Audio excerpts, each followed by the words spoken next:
আপনি সরকারি চাকরি করছেন? সরকারি চাকরি করি, তো আমারই চলতে খুবই কষ্ট হয়ে গেল। কারণ অন্য মানুষের কথা আর কি বলবো, নিজেরই খুব হয় বাজার অনুযায়ী এখন যে পরিস্থিতি বাজারে আর আমাদের যে বেতনে আমি আছি জাতীয় জাদুঘরে যে বেতন অনুযায়ী মানে এখন চলতে খুবই বাজার অনুযায়ী চলতে খুবই কষ্ট। সরকার চেষ্টা করতেছে, যথেষ্ট চেষ্টা করতেছে তারা কমাইবার জন্য, শুক্রমুক্ত করে দিচ্ছে, মুক্ত করে দিচ্ছে, আমদানি তারাও চেষ্টা করতেছে, কিন্তু এটা কেন হচ্ছে না এটার বর্তমান বাজার অবস্থা এমন পরিস্থিতি যে দাঁড়াইছে, আমরা যারা মধ্যবিত্ত বা গভর্নমেন্টের সরকারি জব করি, আমি একজন ঢাকা ইউনিভার্সিটি স্টাফ চাকরি করি, তৃতীয় শ্রেণীর কর্মচারী। এখন বাজারে গেলে বর্তমানে বাজার যে অবস্থা, মানে একটা মানুষের উচ্চ রক্তচাপ মানে হাই প্রেশার হয়ে যাবে।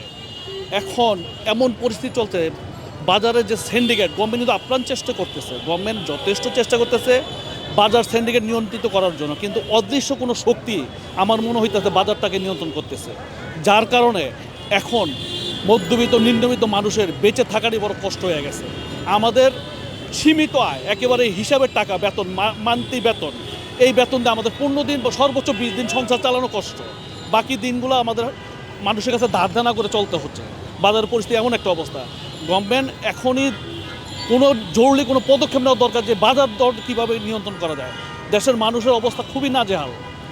খাদ্যর জন্য যদি মানুষ এইভাবে বাজারে আইসা এমন অবস্থা হয়, তাহলে অন্য অন্য জিনিসগুলোর কী অবস্থা হবে। আমি নিজে একজন সরকারি কর্মচারী, আমি এখন নিজে টিসিবির মাল নেওয়ার জন্য লাইনে এসে দাঁড়াইছি, মাগরিবের নামাজ পড়ে দাঁড়াইছি, এখন আমি লাইনে আগে যেতে পারছি না, আমি নিজেই লাইনে দাঁড়াইছি মাল নেওয়ার জন্য, টিসিবির মাল নেওয়ার জন্য। এখন আমি গভর্নমেন্টের জব করি, চাকরি করি, এখন যারা দিন মজুরি রিক্সাওয়ালা বা খেতে খামারে কাজ করে, তাদের অবস্থাটা এখন কোন পজিশনে গিয়ে দাঁড়াইছে।